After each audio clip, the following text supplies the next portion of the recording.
স্বাগত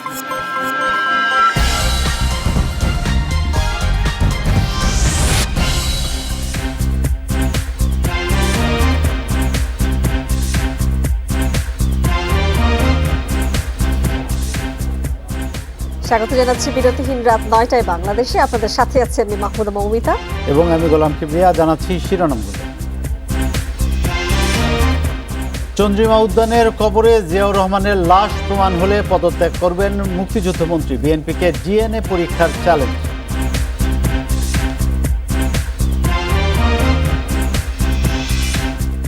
করোনায় দেশে আরও ৯৪ জনের মৃত্যু, নতুন রোগে ৩,৭২৪। পরীক্ষা বিবেচনায় শনাক্তের হার ১২%।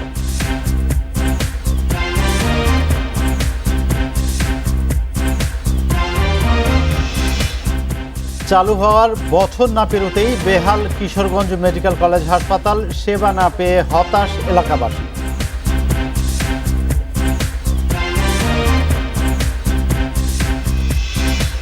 মোবাইল ফোন, ল্যাপটপ মেরামতের সময় ব্যক্তিগত ছবি এবং ভিডিও চুরি করে পর্ন সাইটে বিক্রি, সতর্ক থাকার পরামর্শ ডিবির।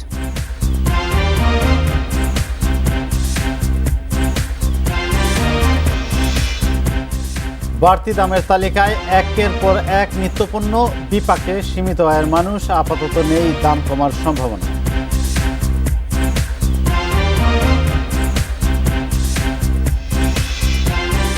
শিরোনামগুলো শুনছিলেন, এবার পুরো খবর। চন্দ্রিমা উদ্যানে জিয়াউর রহমানের লাশ আছে। বিএনপি তা প্রমাণ করতে পারলে মন্ত্রীর পদ ছেড়ে দেওয়ার ঘোষণা দিয়েছেন মুক্তিযুদ্ধ বিষয়ক মন্ত্রী। ডিএনএ পরীক্ষার জন্য বিএনপিকে চ্যালেঞ্জ দিয়েছেন তিনি। বিএনপি লাশ নিয়ে রাজনীতি করছে বলে মন্তব্য করেছেন নৌ প্রতিমন্ত্রী। এদিকে কমিশন গঠন করে ১৫ আগস্টের কুশীলবদের খুঁজে বের করার আহ্বান জানিয়েছেন তথ্য ও সম্প্রচার মন্ত্রী। চন্দ্রিমা উদ্যানে জিয়াউর রহমানের কবর নিয়ে বেশ কিছুদিন ধরে চলছে রাজনৈতিক বাকযুদ্ধ। আওয়ামী লীগ নেতাদের দাবি, চন্দ্রিমা উদ্যানের কবরে তার মরদেহ নেই। জাতীয় সংসদের নকশা বহির্ভূত ওই স্থাপনা সরিয়ে ফেলার দাবিও জানিয়েছেন কেউ কেউ। চন্দ্রিমা উদ্যানের কবরে বিএনপির প্রতিষ্ঠাতার মরদেহ নেই দাবি করে বিএনপিকে সত্যতা প্রমাণের চ্যালেঞ্জ ছুড়ে দিয়েছেন মুক্তিযুদ্ধ বিষয়ক মন্ত্রী। সোমবার জাতীয় প্রেস ক্লাবে এক আলোচনায় তিনি বলেন, বিএনপি তাকে ভুল প্রমাণ করতে পারলে তিনি মন্ত্রীর পদ ছেড়ে দিয়ে জাতির কাছে ক্ষমা চাইবেন। ডিএনএ টেস্ট করলে পাওয়া যাবে ওখানে, যদি কোনো কিছু থেকে থাকে ডিএনএ টেস্ট করে প্রমাণ করুন। যদি প্রমাণ হয় জাতির কাছে নাকে খত দিয়ে ক্ষমা চাব। আমরা যদি মিথ্যা কথা বলে থাকি জাতি বিচার করুক, অন্য কোনো দণ্ড দিল সেটাও মাথা পেতে নেব। আমি চ্যালেঞ্জ করি যে সেখানে তার কোনো মৃতদেহ নেই। জাতীয় প্রেস ক্লাবে বঙ্গবন্ধু সাংস্কৃতিক জোটের স্মরণ সভায় কৃষিমন্ত্রী আব্দুর রাজ্জাক চন্দ্রিমা উদ্যানে যে জিয়াউর রহমানের মরদেহ দাফন হয়েছে তার প্রমাণ দিতে বলেন বিএনপিকে। সত্য কথাটি হলো যে জিয়ার যে ডেড বডি আনা হয়েছিল সেই কফিনের মধ্যে ডেড বডি ছিল না। আপনারা বলেন যে ছিল, এটা বললেই তো হয়, সেটা প্রমাণ করেন যে ছিল। কেউ আপনারা দেখেছেন, কাউকে দেখানো হয়েছে, কোন সেনাবাহিনীর কেউ দেখেছে? বিএনপি একটি রাজনৈতিক লাশে পরিণত হয়েছে বলে মন্তব্য করেছেন নৌ পরিবহন প্রতিমন্ত্রী খালিদ মাহমুদ চৌধুরী। রাজধানীর বিএমএ ভবনে বিআইডব্লিউটিসি ওয়ার্কার্স ইউনিয়ন আয়োজিত শোক দিবসের আলোচনায় তিনি বলেন, বিএনপি এখন লাশের রাজনীতি করছে। জিয়াউর রহমান হচ্ছে মাস্টার মাইন্ড। একটি জঘন্য হত্যাকাণ্ড একটি দেশকে কত অন্ধকারে তলিয়ে দিতে পারে আমরা দিনের পর দিন, বছরের পর বছর সেটা দেখেছি। একটি হত্যাকাণ্ডকে জায়েজ করার জন্য এদিকে পিআইবির এক আলোচনায় কমিশন গঠন করে ১৫ আগস্টের কুশীলবদের মুখোশ উন্মোচনের দাবি জানান তথ্য সম্প্রচার মন্ত্রী। বঙ্গবন্ধু হত্যাকাণ্ডের যারা প্রেক্ষাপট রচনা করেছে, যারা ষড়যন্ত্রের সাথে যুক্ত ছিল, তাদের মুখোশ উন্মোচন করা। আমি মনে করি যে ইতিহাসের স্বার্থে, ইতিহাসের সঠিক তথ্য সন্নিবেশিত করার স্বার্থে, ভবিষ্যৎ প্রজন্মকে সত্য জানানোর স্বার্থে এই সত্যগুলো, এই তথ্যগুলো উদ্ঘাটিত হওয়া প্রয়োজন। এছাড়া ইতিহাস সংরক্ষণের জন্য কমিশন গঠনের দাবিও জানান তিনি। কমিশন গঠন হোক বা না হোক। Hasib Mahmud Shah, independent news, Dhaka. গুম হওয়া ব্যক্তিদের পরিবারের কাছে ফিরিয়ে দেওয়ার দাবি জানিয়েছেন বিএনপি মহাসচিব মির্জা ফখরুল ইসলাম আলমগীর। সোমবার দুপুরে এক মানববন্ধনে তিনি এই দাবি জানিয়েছেন। সোমবার জাতীয় প্রেস ক্লাবের সামনে আন্তর্জাতিক গুম দিবস উপলক্ষে বিএনপি আয়োজিত মানববন্ধনের মহাসচিব অভিযোগ করেন, আওয়ামী লীগ ক্ষমতায় আসার পর থেকে এই দেশে গুমের সংস্কৃতি চালু হয়েছে। বিরোধী দলের অসংখ্য নেতাকর্মীদের গুম করা হয়েছে। গুম হওয়া পরিবারের সদস্যদের অসহায়ত্বের দায় সরকারকেই নিতে হবে বলেও মন্তব্য করেছেন বিএনপি মহাসচিব। সরকারের কাছে গুম বন্ধের দাবি জানিয়েছেন তিনি। তিনি আরো বলেন, গুমের মতো মানবতা বিরোধী অপরাধের জন্য ভবিষ্যতে জনতার আদালতে সরকারের বিচার হবে।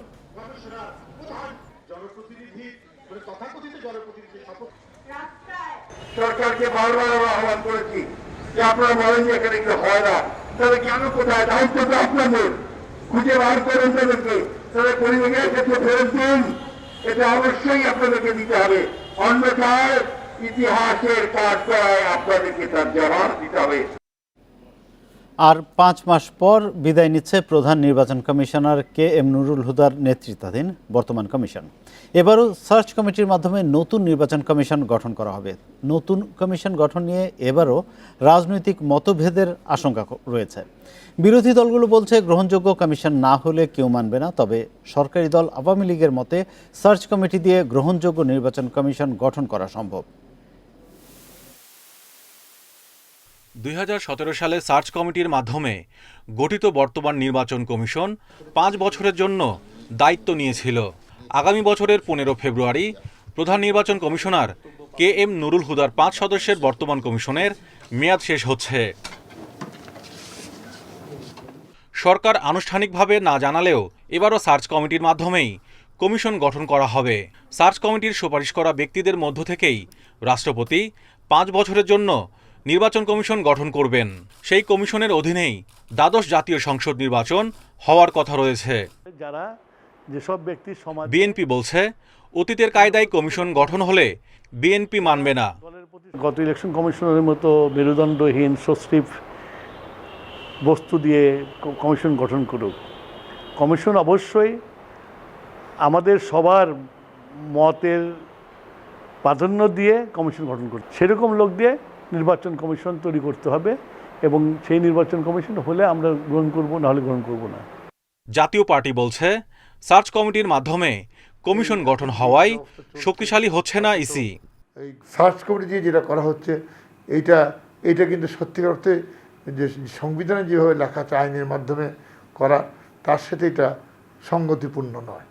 এটা করছে সবাই, সব দলকে ডাকছে, আলোচনা করছে, তারপর কি হচ্ছে কেউ জানছে না। তাহলে এটা কোনো আইনগত ভিত্তি এটা নাই। আওয়ামী লীগ বলছে, অতীতের মতো এবারও সার্চ কমিটি দিয়ে গ্রহণযোগ্য কমিশন গঠন হবে। নির্বাচন নিয়ে পৃথিবীর সকল দেশে বিতর্ক আছে। আমি মনে করি সেই তুলনায় বাংলাদেশে বিতর্ক অনেক কম।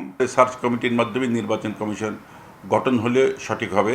কারণ অতীতে আমরা বিশেষ করে গত 10-12 বছরের অভিজ্ঞতার আলোকে আমরা মনে করি এই সিস্টেমের মাধ্যমে একটা ভালো নির্বাচন কমিশন গঠন করা যায়।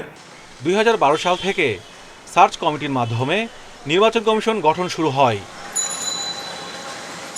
Mahmudul Hasan, Independent news, Dhaka. টানা তৃতীয় দিনের মতো করোনায় দৈনিক মৃত্যু 100-র নিচে। দেশে 24 ঘন্টায় করোনায় আরও 94 জনের প্রাণহানি হয়েছে। নতুন শনাক্ত হয়েছে 3724 জন রোগী। পরীক্ষা বিবেচনায় শনাক্তের হার 12.07%।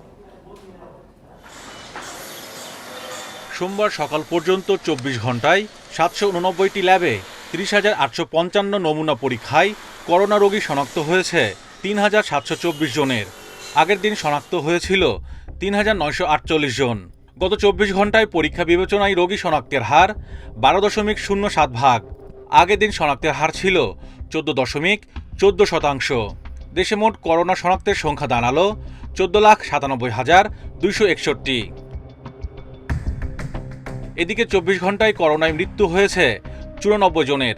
এর মধ্যে পুরুষ 45 এবং নারী 49 জন। আগের দিন মৃত্যু হয় 89 জনের। দেশে এ পর্যন্ত করোনায় মোট প্রাণহানি হল 26,109 জনের।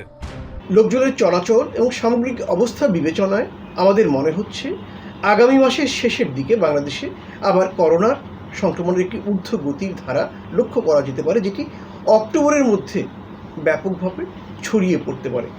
এই আশঙ্কাকে সামনে রেখে আমরা সবার প্রতি আহ্বান জানাবো যেন সবাই মাস্ক পরে স্বাস্থ্যবিধি মানে। 24 ঘন্টায় করোনা থেকে সুস্থ হয়েছেন আরও 6,186 জন। এই নিয়ে মোট সুস্থ হলেন 14,21,883 জন। Mahmudul Hasan, Independent news, Dhaka. দেশে ডেঙ্গু আক্রান্ত রোগীর সংখ্যা ছাড়ালো 10,000, আর মৃত্যু 42 জনের। অন্যান্য বছরের তুলনায় আক্রান্তের বিপরীতে মৃত্যু বেশি। প্রতি হাজারে মৃত্যু হচ্ছে 4 জনের। 2019 সালে যা ছিল 2 জনেরও কম। চিকিৎসকরা বলছেন এবার রোগীর জটিলতা বেশি হয়, মৃত্যু বাড়ছে। সোমবারও দেশে 233 ডেঙ্গু রোগী শনাক্ত হয়েছে, যার 213 জনই রাজধানীতে। এ নিয়ে দেশে মোট ডেঙ্গু আক্রান্তের সংখ্যা 10,090 জন, আর এবছর এ পর্যন্ত মৃত্যু হয়েছে 42 জনের। এখনও ডেঙ্গু রোগীর চাপে হিমশিম খাচ্ছে হাসপাতালগুলো। রাজধানীর মিটফোর্ড হাসপাতালে ডেঙ্গু রোগীদের শয্যা 80টি, অথচ ভর্তি আছেন 179 জন। একই অবস্থা অন্যান্য হাসপাতালগুলোতেও। ছোট ছোট বাবু আমার দুটো, এটা নিয়ে আতঙ্কে না। আজকে আমি বাসায় নাই, আমার ওয়াইফ শুধু একা বাসায়, তাই এটা আমি আতঙ্কে তো অবশ্যই আছি। ডেঙ্গু পরিস্থিতি একটু বেশি মনে হয়। কিছুদিন আগে আরও বেশি ছিল, এখন একটু কম আছে, মাঝে মাঝে বাইরে যায় আর কি। আমার ফ্যামিলিতে 4 জন মেম্বার, তাদের 2 জন আমরা করোনা ডেঙ্গু অ্যাটাক করেছি। অন্যান্য বছরের চেয়ে এবার ডেঙ্গুতে আক্রান্তের বিপরীতে মৃত্যু বেড়েছে। 2018 সালে আক্রান্ত 10,148 জনের মধ্যে 26 জনের মৃত্যু হয়।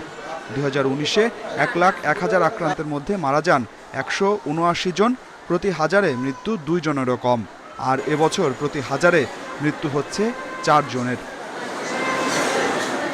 বাংলাদেশ বিজ্ঞান ও গবেষণা পরিষদ বলছে, এবছর শক্তিশালী ডেঙ্গু 3 ধরনে আক্রান্ত হচ্ছেন রোগীরা, যা দ্রুত রোগীর অবস্থার অবনতি ঘটায়।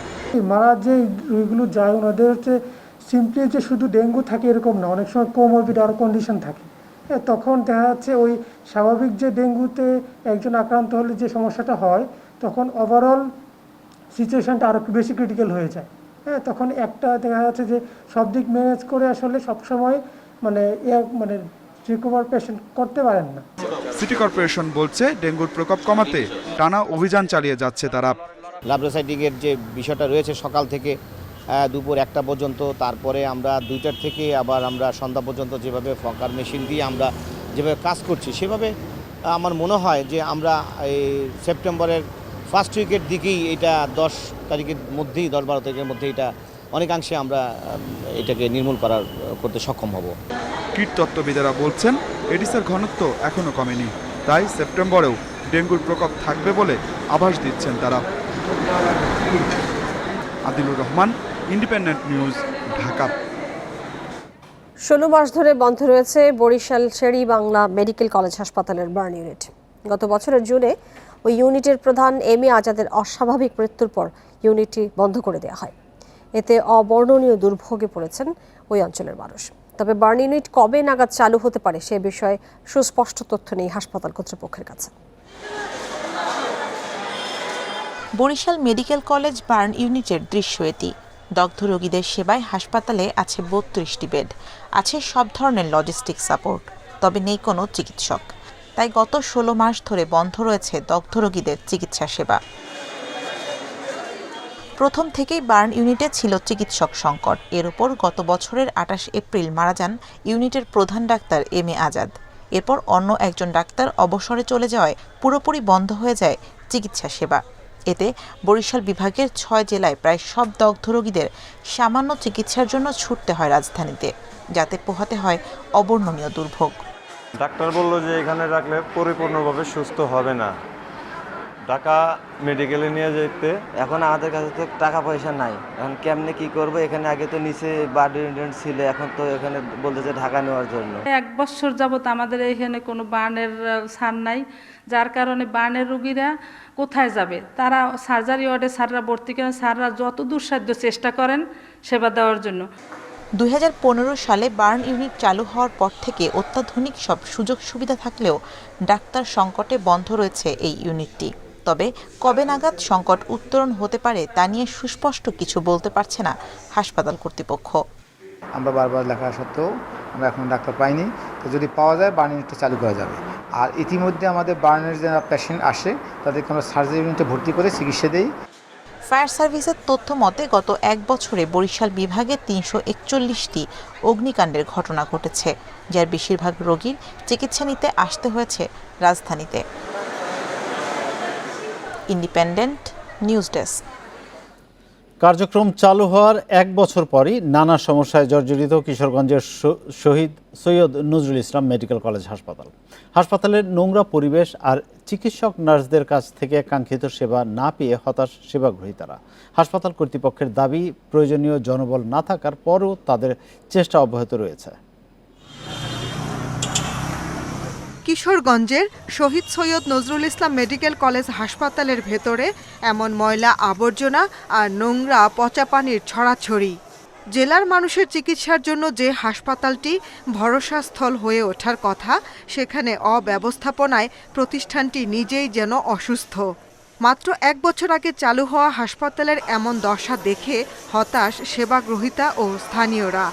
প্রশ্ন উঠেছে চিকিৎসক নার্সদের সেবার মান নিয়েও। পরিষ্কার পরিচ্ছন্ন কর্মী একদমই আসে না ওয়ার্ডে, একদম বাথরুম ময়লা এবং ওয়ার্ডগুলো ময়লা। তারপর হচ্ছে আপনার পরীক্ষার যে পরীক্ষার বিষয়টা আমাদের বাইরেতে করতে হয়। এখানে যারা ডাক্তার সাহেবরা আছেন সবাই ক্লিনিকের মালিক অথবা ক্লিনিকে প্র্যাকটিস করেন, তো দেখা যায় যে তারা হাসপাতালে ডিউটি করেন না, তারা নাম কোয়াস্তে হাজিরা দিয়ে তারা চলে আসেন। জাতীয় চান্নাতার একজনের নামে যেখানে হাসপাতাল, আমাদের কিশোরগঞ্জবাসীর শেষ আশ্রয়স্থল, ওইটার ব্যবস্থাপনা পরিচালনা যদি সুন্দর না হয় আমরা কিশোরগঞ্জবাসী কোথায় দাঁড়াবো, এই বিষয়ে আমি মাননীয় প্রধানমন্ত্রীর দৃষ্টি আকর্ষণ করছি। এসব বিষয়ে জানতে চাইলে চিকিৎসক নার্স সংকট এবং উচ্চশিক্ষিতদের ক্লিনার পদে নিয়োগ দেয়া সহ নানা অসঙ্গতির কথা জানিয়েছেন হাসপাতালের পরিচালক। হাসপাতালে পরিষ্কার পরিচ্ছন্নতা মেনটেন করার জন্য বা অন্যান্য সার্ভিসের জন্য আমার কিন্তু কমপক্ষে 400 আউটসোর্সিং জনবল দরকার, সেখানে আবার আছে মাত্র 155 জন। অনেকে এখানে শিক্ষিত ছেলে পেলে উচ্চ আশা নিয়ে এখানে কাজে যোগদান করেছে, কিন্তু এসে যখন দেখে যে এটা 4র্থ শ্রেণীর কর্মচারীদের কাজ, এখানে পরিষ্কার পরিচ্ছন্নতা সহ বিভিন্ন ধরনের কাজ করতে হয়, তখন তারা হতাশ। শহীদ সৈয়দ নজরুল ইসলাম মেডিকেল কলেজের কার্যক্রম শুরু হয় 2011 সালে। পরে 2020 সালের মার্চে চালু হয় 500 শয্যার হাসপাতাল। Independent news desk. বিমান বাংলাদেশ এয়ারলাইন্সের পাইলট নওশাদ আতাউল কাইয়ুম মারা গেছেন। পাইলট অ্যাসোসিয়েশনের সভাপতি ক্যাপ্টেন মাহবুবুর এই খবর নিশ্চিত করেছেন। সোমবার বেলা 11টার দিকে নওশাদের ভেন্টিলেটর খুলে দিয়ে তাকে মৃত ঘোষণা করা হয়। মরদেহ দেশে আনার প্রক্রিয়া চলছে। গত শুক্রবার সকালে ওমানের মাস্কাট থেকে ফ্লাইট পরিচালনা করে ঢাকায় ফেরার পথে মাঝ আকাশে অসুস্থ হয়ে পড়েন নওশাদ। সে সময় ভারতের মহারাষ্ট্রের নাগপুরের আন্তর্জাতিক বিমানবন্দরে ফ্লাইটটি জরুরি অবতরণ করে। পরে বিমানের পাইলটকে নাগপুরের একটি হাসপাতালে চিকিৎসার জন্য ভর্তি করা হয়। সেখানে গত 3 দিন তাকে লাইফ সাপোর্টে রাখা হয়েছিল।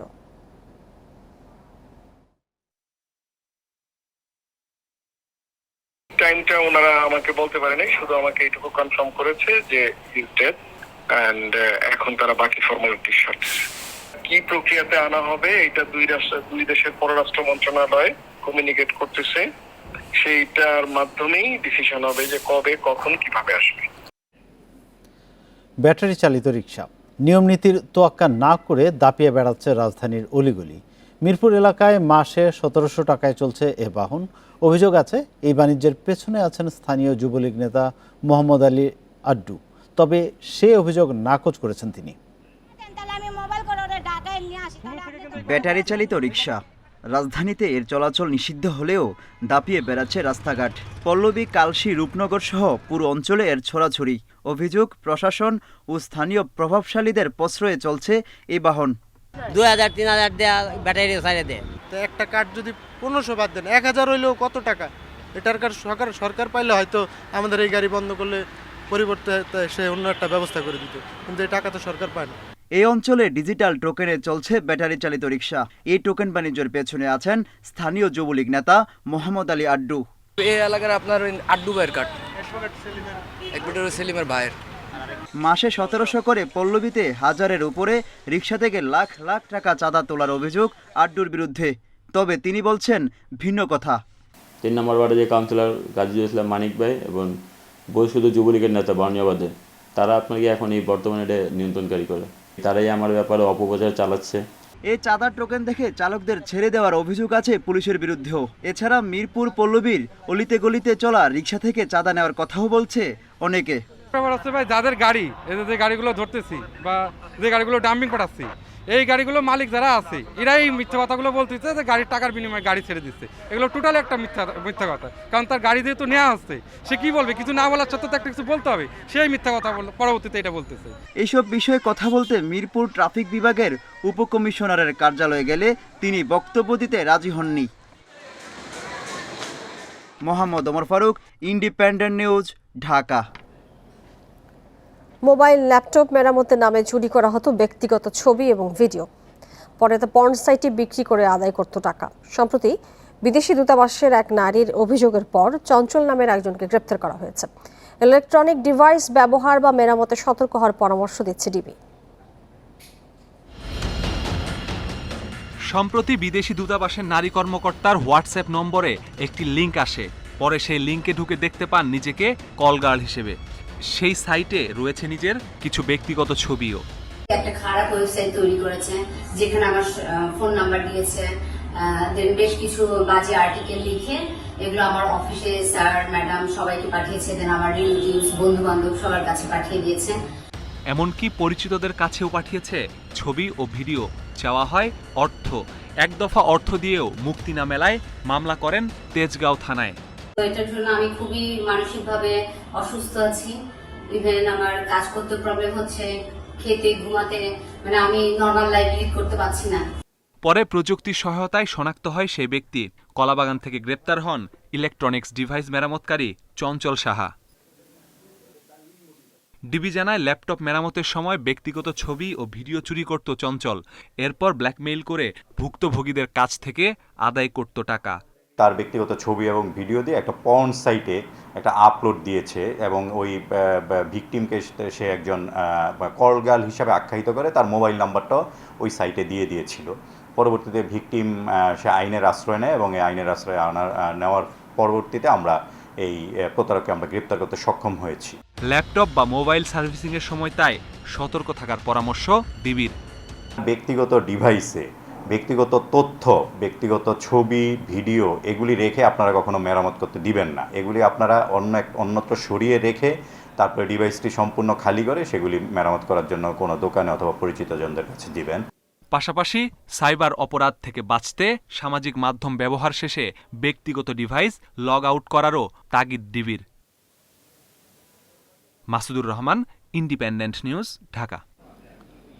প্রায় ৫ লাখ টাকার নকল প্রসাধনী সহ মালিককে গ্রেপ্তার করেছে ঢাকা মহানগর গোয়েন্দা পুলিশ।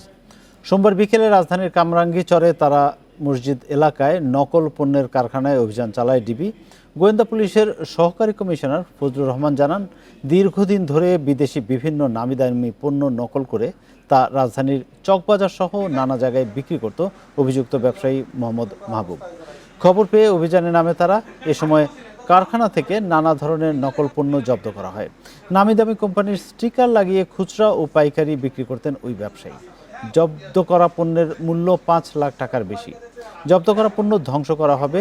গ্রেপ্তার ব্যবসায়ী জানান, একজনের কাছে ৭০,০০০ টাকা পেত সে, তার বিনিময়ে কারখানা নিয়ে নেন তিনি।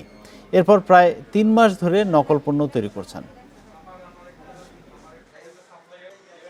এই ভেজাল প্রসাধনীগুলো উৎপাদন করে আসছিল দীর্ঘদিন ধরে। এটা সংবাদের ভিত্তিতে আমরা এখানে যে মেন মালিক তাকে আটক করি, গ্রেপ্তার করি এবং তার এই উৎপাদিত যেসব পণ্য এগুলো আমরা জব্দ করি।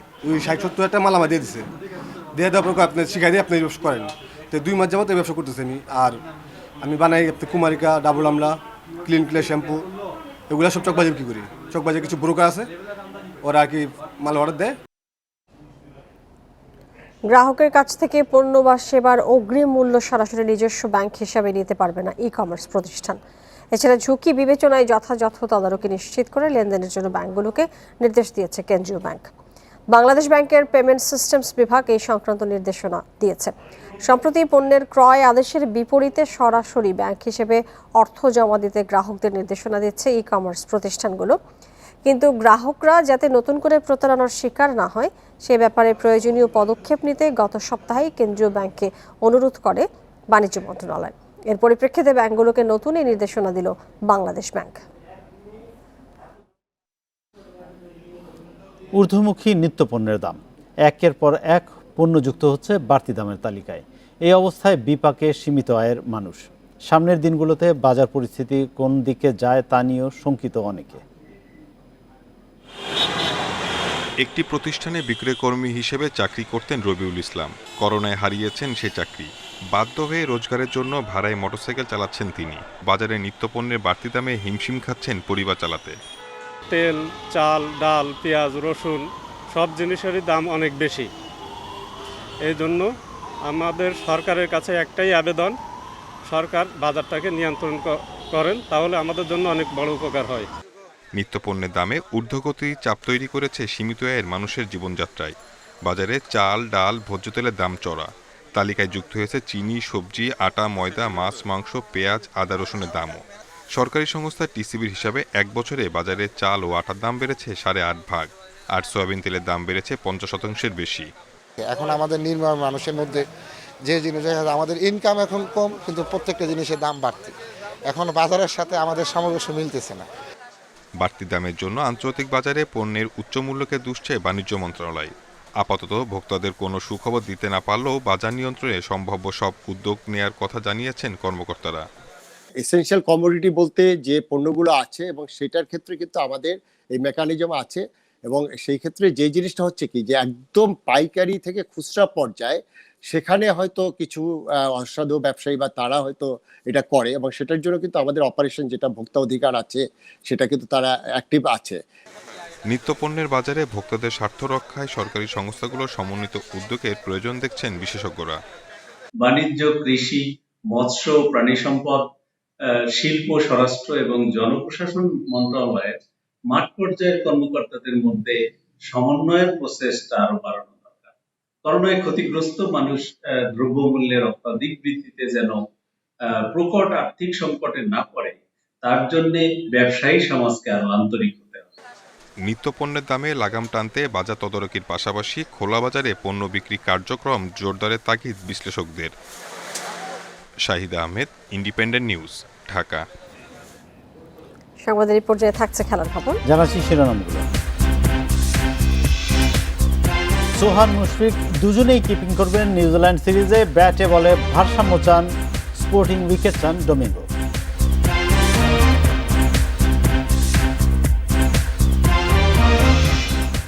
এবং কিরগিজস্তান পৌঁছে প্রথম অনুশীলনে রোমাঞ্চিত দুই প্রবাসী ফুটবলার তাহমিদ ওয়াহেদ, সেরা প্রস্তুতির লক্ষ্য জেনেদের। নিউজিল্যান্ড সিরিজ নিয়ে পরিকল্পনা চূড়ান্ত, তবে প্রথম 2 ম্যাচে কিপিং করবেন সোহান, পরের 2 ম্যাচে করবেন মুশফিক। পারফরম্যান্সে বিশ্লেষণ করে চূড়ান্ত করা হবে শেষ ম্যাচের ভাগ্য, জানিয়েছেন হেড কোচ রাসেল ডমিঙ্গো। এদিকে ব্যাটসম্যানদের প্রস্তুতি আর জয়ের আত্মবিশ্বাসী মিরপুরে স্পোর্টিং উইকেটের আশা ডমিঙ্গোর। সিরিজ শুরুর আগেই ত্রিমুখী লড়াই জমেছিল, কৌতূহল ছিল তীব্র। মুশফিক লিটন ফেরায় সোহানকে দলে রাখা নিয়েছিল জল্পনা কল্পনা। সব কৌতূহলে সমাপ্তি রেখা টেনে দিলেন ডমিঙ্গো। অনুশীলন শুরুর আগে সুখবর পেলেন সোহান। শরীরী ভাষায় আত্মবিশ্বাসের ছটা। একাদশে ওর থাকা নিয়েছিল সংশয়, কিন্তু ডমিঙ্গো সোহানের উপর আস্থা রেখেছেন। ভাবনায় আছেন মুশফিকও। আপাতত পরিকল্পনার বাইরে লিটন। নিশ্চিতভাবেই সোহান কিপিং করবে প্রথম 2 ম্যাচে। এই সিরিজটায় আমরা উইকেট কিপিংয়ের দায়িত্ব ভাগাভাগি করে দেওয়ার পরিকল্পনা করেছি। দুজনকেই 2টি করে ম্যাচ দেখা হবে, তারপর পঞ্চম ম্যাচে সিদ্ধান্ত নেওয়া হবে। বিশ্বকাপে যাবার আগে ব্যাটসম্যানদের প্রস্তুতি জরুরি, কিন্তু নিউজিল্যান্ডকে বেকায়দায় ফেলতে স্লো উইকেট হলে প্রস্তুতিতে ঘাটতি থেকে যাবে। আবার জয়ের আত্মবিশ্বাসও গুরুত্বপূর্ণ, তাই সিরিজে 2টি ভাবনাই বিবেচনায় রাখা হচ্ছে। আমার ধারণা মিরপুরে স্বাভাবিক ও ভালো উইকেটই পাওয়া যাবে এই সিরিজে, যেখানে 150-160 রান হবে ভালো স্কোর। এটাই হয়তো পরিস্থিতির দাবি, এবং এই সিরিজটায় এমন কিছুর দিকেই তাকিয়ে থাকবো আমরা। যোগ ওঠার পর তাকে দায়িত্ব থেকে সরিয়ে দেওয়া হয়। তার বিরুদ্ধে মামলা করার প্রস্তুতি নিচ্ছে ক্লাব কর্তৃপক্ষ। আমরা অবশ্যই মিনহাজের বিরুদ্ধে মামলা করতে যাচ্ছি। আমরা আপিল করব বাফুফের কাছে, সেটা একটা পার্ট। আর মানহানির পার্টটা তো বাফুফের আমাদের সাথে নাই, আমাদের মানহানি হলো মিনহাজের সাথে। মিনহাজের সাথে আমরা করেছি, মিনহাজ আমাদের এই পজিশনে নিয়ে আসছে, অবশ্যই তাকে আমার একটা শাস্তি আমরা চাই। শাস্তির বিরুদ্ধে বাফুফের কাছে আপিল করবে আরামবাগ, তবে নিষিদ্ধ ফুটবলারদের দায়িত্ব নিতে চায় না ক্লাবটি। ক্যারিয়ার নিয়ে অনিশ্চয়তায় রাকিব রাহাদরা। যদি বলে আমাদের বিষয়ে প্রমাণ আছে, যদি সুষ্ঠু প্রমাণ দেখাতে পারে যে আমরা অপরাধী, তাহলে যেহেতু আমি জিনিসটা করিনি, তা এটার বিরুদ্ধে কোনো সুষ্ঠু প্রমাণ আমার মনে হয় না তাদের কাছে আছে। আরও তদন্ত করার দরকার ছিল। আমি এই বছর প্রথম প্রিমিয়ার লিগে খেলি, মানে এইটাই আমার ফার্স্ট প্রিমিয়ার লিগ। তো এখানে ওনারা কি দেখে কি বিবেচনা করে এরকমটা মানে আমার বিরুদ্ধে এরকম অভিযোগ আনছে, আমি সেটা আসলে জানি না। শাস্তি কমাতে বাফুফের সভাপতির সদয় দৃষ্টি আশা করছেন ফিক্সিং কাণ্ডে নিষিদ্ধ ফুটবলাররা। Abidur Rahman, Independent news, Dhaka. এই ছিল খেলার খবরের অংশে। এবার ভিন্ন প্রসঙ্গ।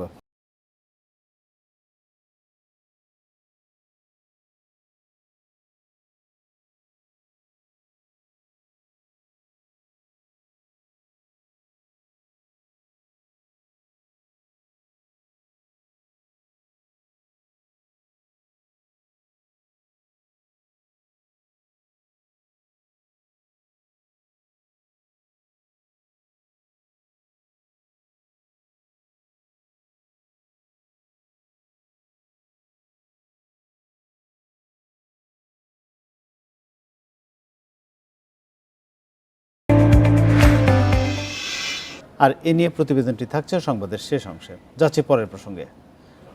স্মরণ করা হলো মুক্তিযুদ্ধের ক্র্যাক প্লাটুন ও মুসলেহা ইসলামের অবদান। ক্র্যাক প্লাটুনের বিরুদ্ধে পাকিস্তানি বাহিনীর অভিযানের 50 বছর পূর্তি উপলক্ষে সোমবার রাজধানীর ধানমন্ডিতে মুসলেহা ইসলামের বাড়িতে আয়োজন করা হয় স্মরণ সভা। এতে বক্তারা বলেন, মুক্তিযুদ্ধে অনন্য অবদান রেখেছিলেন মুসলেহা ইসলাম। ক্র্যাক প্লাটুনের মা হিসেবে পরিচিতি পান তিনি। আর ধানমন্ডির বাসায় মুক্তিযোদ্ধাদের আশ্রয় ঘর বানিয়েছিলেন। বাড়িটিতে কয়েকজন মুক্তিযোদ্ধার সমন্বয়ে গড়ে উঠেছিল ক্র্যাক প্লাটুন, যারা গেরিলা যুদ্ধ এবং গোপন অভিযানের মাধ্যমে পাক বাহিনীর বিরুদ্ধে প্রতিরোধ গড়ে তোলা প্রথম গোষ্ঠীর মধ্যে একটি। বাসাটিতে যখন পাক বাহিনীর অভিযান চালায় তখন কৌশলে ক্র্যাক প্লাটুনের সদস্যদের বাঁচিয়েছিলেন মুসলেহা ইসলাম। স্মরণ সভায় তার ছেলে রেজওয়ান ফারুক সেই দিনের অভিযানের স্মৃতি তুলে ধরেন। এই যে একটা অজানা ইতিহাস মুক্তিযুদ্ধের, যেখানে আমাদের মারা, গৃহিণীরা নীরবে নিশ্চুপে মুক্তিযুদ্ধকে সারাক্ষণ সহায়তা করে গেছেন। যেটা বাচ্চু বলল যে এই মুক্তিযুদ্ধ হচ্ছে সমগ্র বাঙালি জাতির ইতিহাস, একটা মহাকাব্য, এবং সেখানে এই ধরনের অজস্র নারী না থাকলে মুক্তিযোদ্ধারা কোথায় আশ্রয় পেত, কোথায় সাহায্য পেত? একজনের কাহিনী না, শত জনের যারা দেশের ভিতরে ছিলেন, তারা যদি আজকে আমাদেরকে আমরা যারা মুক্তিযোদ্ধা, আমরা কেউ এই যুদ্ধে স্বাধীন করতে পারতাম না। তাই আজকে খালামা থেকে শুরু করে সবাইকে আমরা শ্রদ্ধাই জানাতে চাই। পূজা অর্চনা সহ নানা আনুষ্ঠানিকতায় শ্রীকৃষ্ণের জন্মতিথি উদযাপন করছেন সনাতন ধর্মাবলম্বীরা। সকাল 8টায় ঢাকেশ্বরী জাতীয় মন্দিরে গীতা পাঠ এবং যজ্ঞের মধ্য দিয়ে শুরু হয় জন্মাষ্টমীর আনুষ্ঠানিকতা। করোনা মহামারী সহ সকল অশুভ শক্তির বিনাশ ঘটিয়ে পৃথিবীতে শান্তির প্রার্থনা কৃষ্ণ ভক্তদের।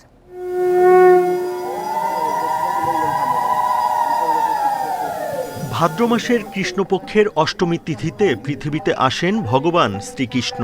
সনাতন ধর্মের অবতার রূপে প্রেম, সত্য ও ন্যায় প্রতিষ্ঠায় আবির্ভূত হন তিনি। ভক্তদের বিশ্বাস, তিনি আবারও পৃথিবীতে এসে সকল অশুভ শক্তির বিনাশ করবেন। মন্দিরে পূজা দেবো, পূজা দিয়ে ভগবানের কাছে প্রার্থনা করবো। গতকাল রাত 12টা থেকে উপবাস শুরু হয়েছে, আজকে রাত 1টা পর্যন্ত। আশা করি আমরা পরের বছর খুবই আনন্দ উচ্ছ্বাসের সাথে আমরা মিছিল করব, আমরা সবাইকে নিয়ে উৎসবটাকে পালন করতে পারবো। করোনা মহামারীর কারণে গত বছরের মতো এবারও বন্ধ আছে শোভাযাত্রা সহ বেশ কিছু আচার অনুষ্ঠান। বিভিন্ন স্থানে স্বাস্থ্যবিধি মেনেই পালন হচ্ছে জন্মাষ্টমীর আনুষ্ঠানিকতা। সরকারের স্বাস্থ্যবিধি মেনেই মন্দিরের মধ্যে প্রার্থনা করছি এবং সারা বাংলাদেশে একযোগে প্রার্থনা হচ্ছে। ভক্তদের ভিতরে একটি বেদনা আছে, কিন্তু জীবন তো আগে জীবন, তারপর হচ্ছে ধর্ম পালন। সনাতন ধর্মমতে 5200 বছর আগে পৃথিবীতে ভগবান শ্রীকৃষ্ণের আবির্ভাব। তবে হাজার হাজার বছর পরও তিনি ভক্তদের কাছে পরম পূজনীয়। অধর্ম ও দুর্জনের বিনাশে ভগবান শ্রীকৃষ্ণ যুগে যুগে আবির্ভূত হন ধরণীতে। যখনই আমাদের মধ্যে অকল্যাণ নেমে আসে, করোনা ভাইরাসের মতো এরকম আসুরিক শক্তির প্রকাশ ঘটে, তখনই আমরা ভগবানের কাছে প্রার্থনা জানাই যে তিনি যেন আবার এসে আমাদের এই ধরার ভারকে তিনি হরণ করেন। আবার বাজাও তোমার পাঞ্চজন্য সুদর্শনধারী, এসো এসো ঋষিকেশ ধরার বারহারি। জন্মাষ্টমী উপলক্ষে রাজধানী সহ সারা দেশের মন্দিরে ভিড় করেন শ্রীকৃষ্ণের ভক্তরা। সন্ধ্যার পর কৃষ্ণ পূজা শুরু হয়ে চলে মধ্যরাত পর্যন্ত। Buddhadeb Kundu, Independent news, Dhaka. সারা দেশে বন্যা পরিস্থিতির আরও অবনতি হয়েছে। পদ্মা, যমুনা, ধরলা সহ বেশিরভাগ নদ নদীর পানি বিপদসীমার উপর দিয়ে প্রবাহিত হচ্ছে। সেই সাথে বেশ কিছু এলাকায় দেখা দিয়েছে তীব্র ভাঙন। বন্যায় ঘরবাড়ি ডুবে যাওয়ায় অনেকে আশ্রয় নিয়েছে বাঁধ ও রাস্তায়। দেখা দিয়েছে খাবার ও বিশুদ্ধ পানির সংকট। ধরলা ও ব্রহ্মপুত্রের পানি বাড়ায় প্লাবিত হয়েছে নদী তীরবর্তী বিভিন্ন গ্রাম। কুড়িগ্রামের ৯ উপজেলার প্রায় ২৫০ চর ও গ্রাম এরই মধ্যে তলিয়ে গেছে। পানিবন্দী অন্তত ৬০,০০০ মানুষ। আর পাশাপাশি তিস্তা, দুধকুমার ও ধরলার অন্তত ৪৫টি পয়েন্টে দেখা দিয়েছে তীব্র নদী ভাঙন। বন্যা দুই গতিতে আমার কয়টা ঘর সরাইছে, এখন ভাগতেছে। কোথায় যাই কোথায় না যাই। আমরা গরিব মানুষ, আমার বাড়ি ঘর নিয়ে আমরা এখন কোথায় যাই। রংপুরের তিস্তাপাড়ের ৩ উপজেলায় পানিবন্দী ৩০,০০০ মানুষ। সেই সাথে দেখা দিয়েছে নদী ভাঙন। বন্যার দুর্গতরা আশ্রয় নিয়েছে রাস্তা ও বিভিন্ন উঁচু স্থানে। দেখা দিয়েছে খাবার ও বিশুদ্ধ পানির সংকট। বাড়ি ঘরে পানি, রান্না বান্না করা যায় না, মাগাজে চিড়িয়ামুড়ি খেয়ে থাকা লাগে। ডিগির বাসে যে বসিয়েছি সব পানি, বাল বাচ্চা নিয়ে, আকার পানি, ঘরত পানি, আগ্নেত পানি, আমার শক্তি পানি। যারা লোকজন আছে তাদেরকে আশ্রয় দেওয়ার জন্য বিভিন্ন স্থাপনা তারা নির্মাণ করেছে এবং সেখানে তারা তাদেরকে আশ্রয় দিচ্ছে। অতিবৃষ্টি ও উজানের ঢলে টাঙ্গাইলে নদী ভাঙন তীব্র রূপ নিয়েছে। যমুনা, ধলেশ্বরী ও ঝিনাই নদীর পানি বাড়ায় টাঙ্গাইল সদর, কালিহাতী, নাগনপুর ও বাসাইল উপজেলার নিম্নাঞ্চল প্লাবিত হয়েছে। 3টা বাড়ি ছিল, সব পাকা করা, ওয়াল করা, টিনমিন কোনো কিছু নিতে পারিনি, সব কিছু ডেভেলপ করছে আমাদের। আমগো সব বাড়িঘর ভাঙ্গা একবারে সর্বসন্ত হয়ে গেছি, আমগো থাকার জায়গা নাই। রাস্তা রাস্তা থাকি, খাই কই ঘুমাই, আমাদের রাত নাই দিন নাই। বগুড়ার সারিয়াকান্দি সহ ৩ উপজেলার নিম্নাঞ্চলে বন্যা দেখা দিয়েছে। কোমর পানিতে তলিয়ে গেছে ঘরবাড়ি, ফসলি জমি ও পুকুর। আর সিরাজগঞ্জের চৌহালি উপজেলায় নদী ভাঙন তীব্র হয় নির্ঘুম রাত কাটছে নদী তীরবর্তী মানুষের। আমার বাড়িঘর সব নদীতে দাবিয়ে দিতেছে, আমরা রাইতে চিড়িয়েছি বাইরে মাইকিং করে হোমের মানুষ চেতন করে আমরা বাড়িঘর দিয়ে কোনো ধান বাসা বাইতে আছি। এদিকে রাজবাড়ী ও ফরিদপুরে গত 2 দিন পদ্মার পানি কিছুটা কমলেও সোমবার আবার বাড়তে শুরু করেছে। Shamima Rahman, Independent news. নাগরিক সুবিধা না থাকায় পদ্মার চরের গুচ্ছগ্রাম ছেড়ে গেছেন হতদরিদ্ররা। মাদারীপুরের শিবচরে অপরিকল্পিতভাবে গুচ্ছগ্রামটি গড়ে তোলার অভিযোগ নাগরিক সমাজের।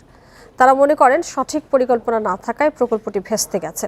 বিষয়টি খতিয়ে দেখে পদক্ষেপ নেওয়ার কথা জানিয়েছেন জেলা প্রশাসক। 2016-17 অর্থবছরে 1,35,00,000 টাকা ব্যয়ে মাদারীপুরের শিবচরের চরচান্দ্রা মৌজায় হতদরিদ্রদের জন্য নির্মাণ করা হয় এই গুচ্ছগ্রাম। 2019 সালের 26 মার্চ 90টি পরিবারের কাছে ঘরগুলো হস্তান্তর করা হয়।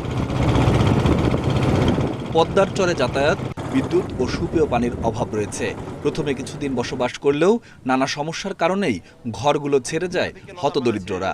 ইতিমধ্যে পদ্মায় বিলীন হয়েছে এখানকার অন্তত 20টি ঘর। বাকি ঘরগুলোর অবস্থাও নাজুক।